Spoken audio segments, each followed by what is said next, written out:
여러분이 다 될 수 있기를 주의 이름으로 축원을 드립니다. 예배자들을 하나님은 사랑하십니다.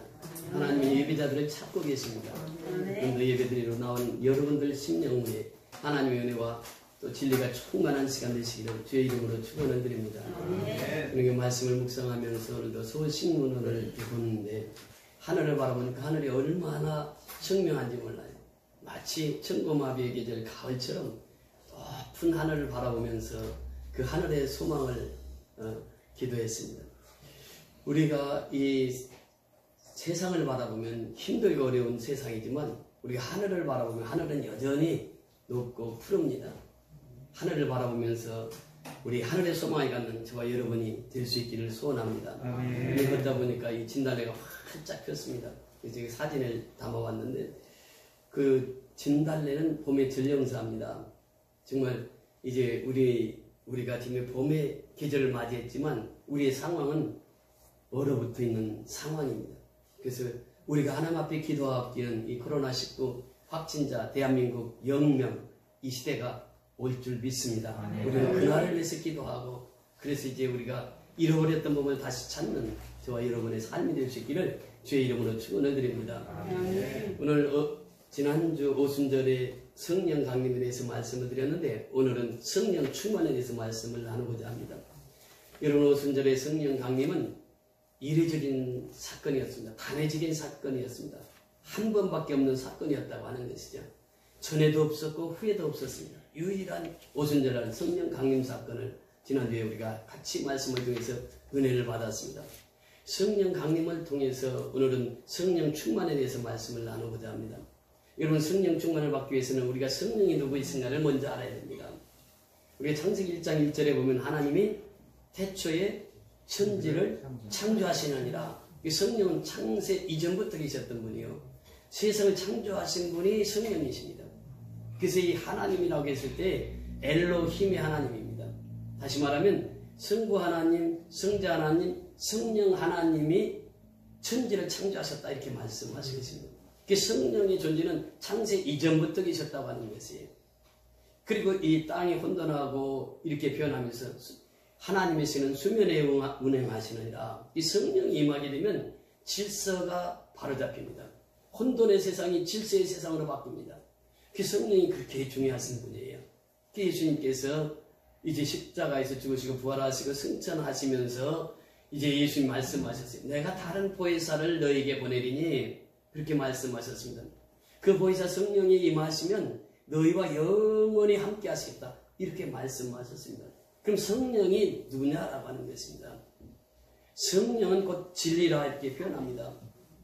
이 성경에 보면 우리에게 그렇게 말씀하십니다. 이는 물과 피로 임하신 이신이 곧 예수 그리스도라. 물로만 아니요 물과 피로 임하셨고 증언하는 이는 성령이시니 성령은 진리이니라 이렇게 말씀하십니다. 성령 자체가 진리라고 하는 것이에요. 진리의 영, 그분이 성령이라고 하는 것입니다. 요한사도는 계속해서 말씀하십니다. 그러나 진리의 성령이 오시면 그가 너희를 모든 진리 가운데로 인도하시리니 그가 스스로 말하지 않고 오직 들은 것을 말하며 장래일을 너희에게 알리시리라. 요한복음 16장 13절에 이렇게 말씀하십니다. 진리의 성령이 너에게 임하시면 너에게 임하시면 그가 너희를 모든 진리 가운데로 인도하시리니 이렇게 표현합니다. 그러니까 진리의 성령이 오시면 그 진리의 성령이 우리를 진리의 길로 인도하신단 말이에요. 이것이 성령이 하시는 일이에요. 그러니까 우리가 고린도전서 12장 3절에 보면 성령으로 말미암지 아니하고는 예수를 주라 시인할 수 없느니라. 다시 말하면 예수를 믿는 것도 성령의 역사 없이는 믿을 수 없는 것이고 내가 오늘 교회에 나오는 이 순간도 성령의 역사 없이는 우리가 나올 수 없다라고 하는 것이죠. 그 성령은 예수를 주로 시인하게 만드시고 성령은 구속하는데 그 구속의 역사를 이루시는데 한몫을 하신 분이 또 성령님이십니다. 그러니까 성령님은 진리이십니다. 그래서 모든 진리 가운데로 우리를 인도하시는 분이 성령님이시라 이렇게 말씀하십니다. 그러면서 그가 스스로 말하지 않고 이렇게 표현합니다. 성령은 홀로 역사하시지 않습니다. 성령은 하나님의 영, 예수의 영, 말씀의 영이십니다. 진리의 영이십니다. 그래서 홀로 역사하시지 않아요. 하나님 아버지로부터 들은 것을 말하는 분이 성령입니다. 그래서 하나님의 영이라 이렇게 표현합니다. 그래서 성령은 홀로 역사하시지 아니하고 하나님과 함께, 예수님과 함께 더불어서 역사하시는 영이 바로 성령인 줄 믿습니다. 그래서 그가 스스로 말하지 않고 오직 들은 것을 말하며, 성부 하나님으로부터 들은 것을 말하시는 분이 성령님이에요. 그러니까 성령의 역사는 성경을 떠나서 역사하시지 않습니다. 성경 안에서 역사하시는 분이, 성령 안에서, 예수 안에서 역사하시는 분이, 하나님의 안에서 역사하시는 분이 성령이시라 이렇게 말씀하십니다. 그러면서 장래일을 너희에게 알리시리라 이렇게 말씀하십니다. 보세요. 이 진리의 성령 이렇게 표현합니다. 그럼 진리는 곧 누구냐? 바로 그분이 예수입니다. 여러분 요한복음 1장 1절에 보면 태초에 하나님의 말씀이 계시니라. 이 말씀이 하나님과 함께 하셨으니 이 말씀이 곧 하나님이시니라 이렇게 말씀하십니다. 그러니까 태초에 계셨던 하나님의 말씀, 그가 육신이 되어 우리 가운데 거하심에 이렇게 표현합니다. 그러니까 육신이 되어서 우리 가운데 거하심에 우리가 그 영광을 보니, 독사라고 하는 영광, 우리가 영광을 보니 아버지의 독생자의 영광이요 은혜와 진리가 충만하더라. 누가? 예수가 말이죠. 육신으로 오신 예수가 은혜와 진리가 충만하더라. 그러니까 진리는 곧 예수라 이렇게 말씀하십니다. 그러면서 오늘 계속해서 말씀하시기를 요한복음 1장 1절에 또 창세기 1장 1절에 태초에 말씀을 하십니다. 그러면서 더 나아가서 태초에라고 하는 말이 요한일서 1장 1절에 또 나옵니다. 거기 보면 태초에 있는 생명의 말씀에 관하여는 우리가 들은 바요 눈으로 본 바요 자세히 보고 손으로 만진 바라 이 생명이 나타내신 바 된지라. 이 영원한 생명을 우리가 보았고 증언하여 너에게 전하노니 이는 아버지와 함께 계시다가 우리에게 나타난 바 된 이시니라. 그러니까 예수에 대해서 말씀하시면서 태초에 이렇게 표현합니다. 태초에 있는 생명의 말씀에 관하여는, 이 태초라고 하는 말이 세 군데 나옵니다. 성경이. 근데 이 요한 1서에 보면 그 태초에 있는 말씀이, 생명의 말씀에 관하여는 우리가 들은 바요 이렇게 표현합니다. 사도들은 예수의 말씀 직접 들었습니다. 요한 사도도 예수의 말씀 직접 들었고 예수님과 함께 생활했고 예수님과 함께 거했습니다. 그래서 그는 그 표현하기를 우리가 들은 바요 눈으로 본 바요, 예수님 눈으로 보았습니다. 그러면서 자세히 보고 이렇게 표현합니다. 그렇게 3년 6개월 동안 따라다니면서 자세히 보았어요, 사도들이. 그러면서 손으로 만진 바라 이렇게 표현합니다. 무엇을 말하겠습니까? 예수님을 체험하고 예수님을 경험하고 예수님과 함께 살았다 이런 표현입니다. 그러니까 이 성령의 역사는 예수님을 경험하게 하시고 예수님을 체험하게 하시고 진리이신 예수님을 만나게 하시는 분이 성령이라고 하는 것입니다. 여러분 구약에서도 이미 말씀하신다. 다윗이 그런 고백을 합니다. 너희는 여호와의 선하심을 맛보아 알지어다. 이 시편에 보면 그 말씀이 나옵니다. 시편 38편 14절에. 그러니까 여호와의 선하심을 맛보아 알지어다 이렇게 표현합니다. 그러니까 성령은 하나님을 맛보아 알게 하시는 분이에요. 성령님은 예수를 맛보아 알게 하시는 분이 성령님이시라. 진리신 성령님은 진리신 예수를 증언하신 분이에요. 예수님은 이 땅에 오셔서 말씀하셨어요. 내가 곧 길이다, 진리다, 생명이다. 에고 에이미 이 표현을 씁니다. 그러니까 예수님은 이다라고 하는 선을, 나는 이다라고 하는 선을 합니다. 나는 길이다, 나는 진리다, 나는 생명이다 이렇게 말씀하십니다. 그 진리이신 예수, 진리이신 성령, 진리이신 성령은 진리이신 예수로 우리를 인도하신다. 예수를 경험하게 하고 예수를 체험하게 하시고 예수를 만나게 하시는 분이 누구냐? 성령님이라고 하는 것입니다. 그래서 우리는 성령 충만함을 받아야 됩니다. 왜? 성령 충만이 그렇게 중요하기 때문에 그렇습니다. 근데 성령 충만은 오순절의 성령 강림 사건과 다른 것이 있다고 하면 오순절 성령 강림 사건은 단회적입니다. 일회적인 것이었습니다. 그러나 성령 충만은 반복적입니다. 그 성령 충만은 받고 또 받고 그래서 반복적이에요. 예. 그러니까 성령 충만은 내가 한 번 받았다고 해서 그것이 끝나는 것이 아닙니다. 받고 또 받고 해. 이 성령 충만은. 그럼 언제 성령 충만함이 임하느냐? 사도행전 1장 4절에 보니까 14절에 보니까 저희가 모여서 전혀 기도하기 힘씁니다. 전혀 기도하기 힘썼을 때에 그들을 통해서 오순절날 임한 성령이 교회를 세우게 됩니다. 교회가 탄생하게 됩니다. 신약교회가 탄생하게 됩니다. 여러분 미가서 4장 2절, 이사야서 2장 3절에 보면 말일에 오순절날에 시온에서 하나님의 말씀이 나오고 이렇게 표현합니다. 즉 오순절날에 예루살렘에 교회가 세워질 것을 이사야 선지자를 통해서 미가 선지자를 통해서 예수님이 탄생하기 700년 전부터 예언했던 사건을 오순절날 성령이 임함으로 그 신약교회가 탄생하는 놀라운 역사가 임하게 되는 것입니다. 그 성령의 충만은 곧 교회를 세우는 그 위대한 역사를 이루게 되는 것입니다. 그 교회는 뭐냐? 이 성령 충만함을 받아서 예수를 땅끝까지 증거하는 것이 교회 삶입니다. 베드로는 많이 공부하지 못했습니다. 그런데 베드로가 성령의 충만함을 받으니까 사도행전 2장에 보면 베드로의 설교가 나옵니다. 그 4장에 보면 베드로가 기탄 없이 말함을 보고 이렇게 표현합니다. 그러니까 베드로는 성령 충만함을 받아서 설교를 할 때 기탄 없이 말씀을 인도합니다. 성령 충만한 베드로를 통해서 하나님께서는 사도행전 2장 41절에 3,000명이 회개하고 주님 앞에 돌아옵니다. 4장 4절에 가면 5,000명이 회개하고 주님 앞에 돌아옵니다. 그래서 이 사도행전은 어떤 행전이냐? 사도들의 행한 것을 기록한 것이 사도행전이다. 또 더 나아가서는 말씀행전이라 이렇게 표현합니다. 또는 설교행전이라 이렇게 표현합니다. 왜냐하면 베드로의 설교가 1장부터 12장까지 쭉 나옵니다. 그 속에는 스데반의 설교가 또 들어있습니다. 스데반은 집사였는데 7장에 보면 스데반 설교가 아주 주옥같은 설교가 들어가 있어요. 그리고 또 13장부터 28장까지는 바울 설교가 들어가 있습니다. 그래서 이 말씀행전 또는 설교행전이라 이렇게 표현합니다. 그리고 또 사도행전은 기도행전이라 이렇게 표현합니다. 기도하고 말씀을 전했습니다. 또 사도행전은 성령행전이라고 이렇게 말합니다. 성령의 역사가 곳곳에서 묻어나기 때문에 그렇습니다. 그 사도행전은 선교행전이라 이렇게 말합니다. 그래서 우리는 지금 이 시대는 사도행전 29장을 써내려가는 시기입니다. 우리는 그 사도행전 29장을 써가는 것이죠. 이 성령행전이라 이렇게 말합니다. 그 성령 충만하면 복음을 전하게 되어 있습니다. 성령 충만 받으면 전도하게 되어 있습니다. 성령 충만 받으면 선교하게 되어 있습니다. 그래서 우리는 성령 충만함을 받으라 말씀하시는 것입니다.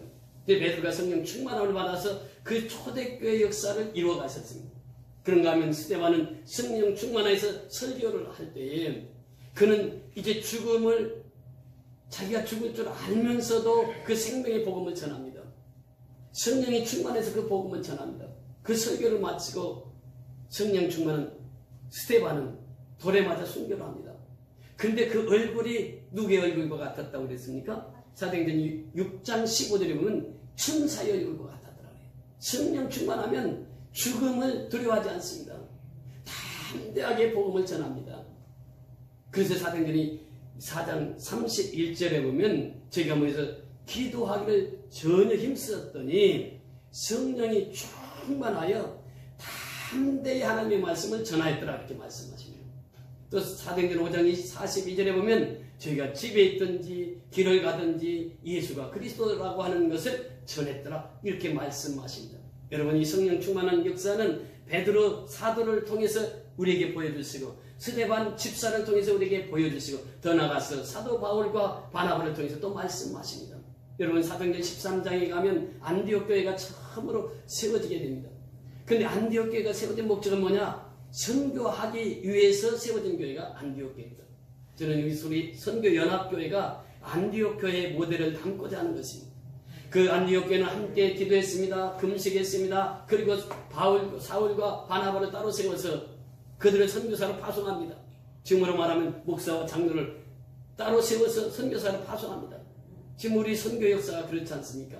우리가 갈 때마다 목사와 장로가 함께 가서 미얀마 선교를 이루어 나가는 것입니다. 마치 바울과 바나바가 했던 사역과 같습니다.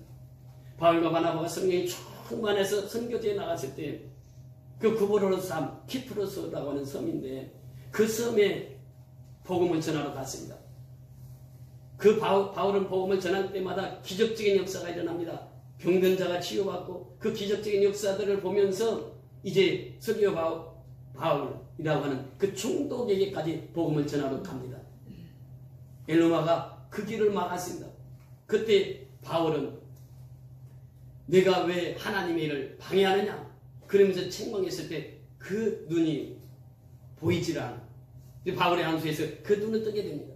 이 성령이 충만한 역사를 통해서 하나님이 하신 일이 베드로를 통해서도 말씀하셨고 또 사도 바울을 통해서도 말씀하십니다. 사도 바울은 사도행전 20장 24절에 보면 예루살렘으로 갈 때 나의 생명을 조금 더 두려워하지 않고 예루살렘으로 가서 복음을 전합니다. 여러분 성령 충만한 역사입니다. 그래서 오늘날도 성령 충만함을 받고 이제 복음을 전하는 저와 여러분이 되어야 될 줄 믿습니다. 그래서 진리의 성령이 오시면 그가 너희를 모든 진리 가운데로 인도하시리니 그가 스스로 말하지 않고 오직 들은 것을 말하며 장래일을 너에게 알리시리라 말씀하시고 있습니다. 그래서 우리는 그 성령 충만해서 이 복음을 땅끝까지 전파해야 되는 줄 믿습니다. 그 성령 충만한 사람은 딱 한 사람만 보입니다. 그분이 누구입니까? 예수. 보세요. 이스라엘 백성들이 하나님의 말씀이 불순종합니다. 하나님께서 불뱀을 허락하십니다. 불뱀에 물려 죽는 자들은 10초만 되면 물려 죽습니다. 그래서 이스라엘 백성들이 모세에게 와서 이 사건 좀 해결하게 해달라고 불뱀을 주신 분이 누구입니까? 하나님이세요. 그러니까 하나님 앞에 기도해달라고. 그래서 하나님 앞에 기도했습니다. 그랬더니 하나님께서 응답을 주시는 거예요. 장대 위에다 노뱀을 높이 쳐들고 누구든지 쳐다본 적 살리라 이렇게 말씀하십니다. 쳐다보면서 하는 것입니다. 그 노뱀의 장대에 달린 노뱀은 무엇을 말씀하고 있습니까? 오늘날 십자가를 말하고 있는 것이에요. 십자가를 쳐다본 적 살리라 그렇게 말씀하십니다. 그런데 성경은 자세히 언급이 되어 있지 않지만 쳐다보는 사람이 이렇게 많지 않았다고 하는 사실이죠. 그런데 쳐다본 사람은 어떻게 되었습니까? 살았다고 하는 사실이에요. 그러니까 불뱀을 주신 분이 누구예요? 하나님이십니다. 그러면 불뱀을 거두가신 분도 누구입니까? 하나님이 거두가실 수 있다라고 하는 거예요. 우리는 누구를 쳐다보면 돼요? 하나님을 쳐다보면 된다는 것이에요. 십자가를 받아오면 된다고 하는 것입니다. 이것을 우리에게 보여주는 사건입니다. 여러분, 풍랑 만났을 때에 예수님께서 그 배 밑에서 고무를 메고 죽으십니다. 제자들은 생각합니다. 이 풍랑을 우리가 한번 이겨보자. 그래서 이 풍랑 만났을 때 그들이 먼저 짐을 다 바닥에다 던지고 그리고 이제 배에 물이 들어오니까 물을 자기들이 퍼냅니다. 그래서 자기들이 한번 이 풍랑을 헤쳐나가 보겠다고. 근데 배는 어떻습니까? 점점점 빠져들어가는 것이에요. 그때 깨닫는 것이 죽게 되었을 때 주무시는 예수님이 생각이 났습니다. 그래서 건물 베고 주무시는 예수님을 깨우십니다. 예수님 우리가 다 죽게 되었습니다. 예수님이 일어나시자 바다를 명하십니다. 바다야 잠잠하라. 풍랑이 즉시로 잠잠합니다. 여러분 풍랑을 주신 분이 누구입니까? 예수님이에요. 그럼 풍랑을 잠잠케 하시는 분이 누구입니까? 예수님이란 말이죠. 그러니까 오늘날 우리가 신앙생활하면서 이 사건을 우리 삶의 현장 속에 적용할 수 있습니다. 우리는 인생의 풍랑을 만날 수 있습니다. 인생의 어려움을 만날 수 있어요. 불뱀을 만날 수 있습니다. 또 골리앗을 만날 수 있습니다. 홍해수를 만날 수 있어요. 중요한 것은 뭐냐? 내가 지금 어디를 향해 있는가? 내 시야는 지금 어디를 향해 있는가? 나는 지금 누구를 바라보고 있는가? 이것이 중요한 것이에요. 사도행전 27장에 보면 유라굴로라는 사건이 나옵니다. 여러분 유라굴로라고 하는 그 태풍이 일어났을 때 14일 동안 태양빛이 보이지 않았다고 이렇게 표현합니다. 그러니까 이 배에 승선한 276명은 다 소망이 없었습니다. 그래서 바울에게 또 부탁한 것이에요. 바울이 사도예요. 좀 하나님 앞에 기도해서 이 풍랑 좀 잠잠하게 해달라고. 물이 좀 살게 해달라고. 2주 동안 햇볕을 못 보고 그렇게 칠흑 같은 어둠 속에서 헤맸던 그들. 아무런 소망이 없었던 그들. 바울이 기도합니다. 기도했을 때 하나님께서 응답 주시는데 바울아 너는 가이사 황제 앞에 서야 되겠다. 가이사 황제가 그 당시 누구입니까? 로마의 황제예요. 그러면 바울이 그 황제 앞에 선다고 하는 것은 무엇을 말하고 있습니까? 이 풍랑 속에서 죽지 않는다는 말이에요. 그러면서 276명 그 승선한 사람 한 사람도 내가 그 생명을 해하지 않겠다 하는 말씀하셨어요. 바울은 이 철야기도 하면서 이 응답을 받고 나서 담대하게 외칩니다. 여러분들 안심하십시오. 여러분들 죽을 사람 한 사람도 없습니다. 하나님 나에게 말씀하셨습니다. 내가 가이사 앞에 황제 앞에 서야 된다고 합니다. 그리고 이 배에 승선한 사람 한 사람도 생명을 해하지 않는다고 했습니다. 누가? 하나님이. 그래서 바울은 담대하게 그 말씀을 외칩니다. 여러분 그렇습니다. 오늘날도 역시 마찬가지입니다. 주의 종은 하나님의 말씀을 받아야 담대하게 그 말씀을 증거할 수 있어요. 살아계신 하나님의 말씀을 증거할 때 하나님께서는 그 말씀을 통해서 역사를 이루시는 분이 하나님이십니다. 네. 그 배에 승선했던 276명은 다 살았습니다. 오늘도 역시 마찬가지입니다. 코로나19를 통해서 이 가정에서 예배드리는 분, 또 이 교회 나와서 예배드리는 분, 오늘 구청에서 와가지고 조사를 다 해가지고 그런 소독제 하나 한 병을 주고 가시더라고요. 그러니까 우리 거리두기 하고 우리가 매일 손 씻기 철저히 해야 되고 우리 교회 올 때마다 마스크 다 체크 하잖아요. 그렇게 해서 우리가 할 수 있는 것을 최대한 다 해야 됩니다. 그래서 우리가 거리두기도 이게 잘 하고, 그러나 우리가 가정 예배를 드린다 할지라도 우리가 또 교회 나와서 거리두기 하면서 기도해야 되고, 그래서 이 교회 전을 지켜야 돼요. 하나님께서 하나님의 성령을 통해서 역사하시는 분이기 때문에 우리가 이렇게 주일날 또 예배도 드리고, 그러나 우리가 이렇게 노약자들은 또 배려해서 그들은 가정 예배를 드리도록 유도하고, 그래서 우리가 이 위기를 잘 극복해서 정말 코로나19가 확진자 대한민국 0명이 나올 때까지 우리는 하나님 앞에 부르짖어 기도해야 될 줄 믿습니다.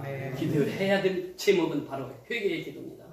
요나가 뱃속에서 철저히 회개했던 것처럼 우리가 지금까지 하나님 섬기면서 제대로 하나님 앞에 섬기지 못한 죄를 철저히 회개해야 된다고 하는 것이죠.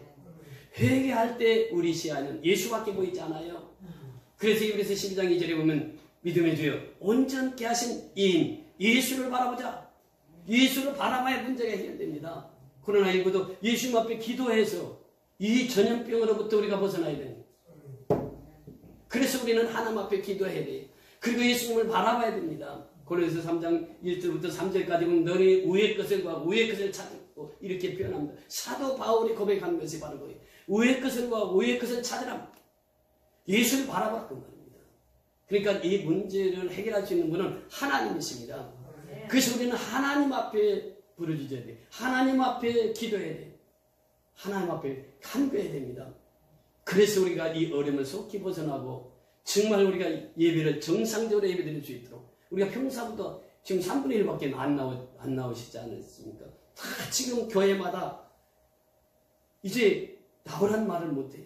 가정 예배 드리는 분은 가정 예배 드리는 대로 존중해 줘야 되고, 왜냐하면 그들의 신앙이기 때문에 그렇습니다. 우리가 여기 나와서 예배 드리는 분들은 또 여기 나와서 예배 드리는 분대로 신앙을 존중해 주고, 그래서 우리가 이 코로나가 속히 우리 곁을 떠나야 예배가 정상적인 예배가 회복될 수 있다고 하는 것이에요. 우리가 지금 기독교 역사상 처음 있는 일입니다.